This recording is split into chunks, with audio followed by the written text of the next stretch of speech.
ജോജുവിനെ police സ്റ്റേഷനിൽ അടിപൊളിയായിട്ടുണ്ട് കേട്ടോ. ഞാൻ ഫസ്റ്റ് തന്നെ വന്നപ്പോൾ എനിക്ക് വലിയ പ്രതീക്ഷ ഉണ്ടായിരുന്നില്ല എന്നൊക്കെ പറഞ്ഞു. പക്ഷെ കണ്ടിറങ്ങിയപ്പോൾ സാറ്റിസ്ഫൈഡ് ആണ്. ഫാമിലി മൂവിയാണ്, എല്ലാവരും ഒക്കെ കാണും. സർവൈവൽ കണ്ടന്റ് ഉള്ള ഒരു മൂവിയായിട്ട് ഫീൽ ചെയ്തു.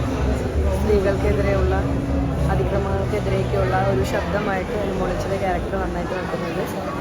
ജോജി ചേട്ടനാണെങ്കിലും ഇപ്പോൾ പറഞ്ഞ കിച്ചു ആണെങ്കിലും എല്ലാവരുടെയും പെർഫോമൻസ് വൈസ് ഭയങ്കര ഇഷ്ടപ്പെട്ടു.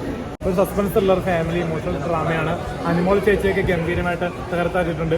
ഒരു ജീവിത നിമിഷങ്ങളുടെ കഥ പറഞ്ഞു പോകുന്ന വ്യത്യസ്ത കഥാപരിസരമാണ് സിനിമയുടെ തന്തു എന്ന് പറഞ്ഞാൽ. ഫസ്റ്റ് ഹാഫ് കുറച്ച് എക്സൈറ്റ്മെന്റ് ഉണ്ടെങ്കിലും സെക്കൻഡ് ഹാഫ് വരുമ്പോൾ സീരിയസ് ആയിട്ടുള്ള എലമെന്റ്സ് ആണ് കാണിക്കുന്നത്. ശേഷം ഒരു പോലീസ് വേഷം അത് ഗംഭീരമായിട്ട് ജോയിച്ചേട്ടൻ ചെയ്തു. പിന്നെ അതുപോലെ പുതുമുഖങ്ങളായിട്ട് കുറച്ച് കുട്ടികളെ ഇതിനകത്ത് അഭിനയിച്ചിട്ടുണ്ട്, അവരെ ഗംഭീരമായിട്ട് ചെയ്തു. പിന്നെ മിമിക്രി വേദിയിലൂടെ തന്നെ നമ്മളെ രസിപ്പിച്ച നമ്മുടെ അജീഷ് കോട്ടെ, അദ്ദേഹത്തിൻ്റെ ഒരു വ്യത്യസ്തമായ പ്രകടനം ഈ സിനിമയിലുണ്ട്. റോള് റുക്കു എന്ന് പറഞ്ഞ കഥാപാത്രമായിരുന്നു. പക്ഷേ എനിക്ക് തോന്നുന്നു ഞാൻ അതിൽ ഭയങ്കര സ്ലിം ആയിരുന്നു. എന്നെ അങ്ങനെ കണ്ടാൽ ആർക്കും തിരിച്ചറിയാൻ പറ്റില്ല. ഇപ്പോൾ ഞാൻ കുറേ വണ്ണൊക്കെ വെച്ചിട്ടുണ്ട്.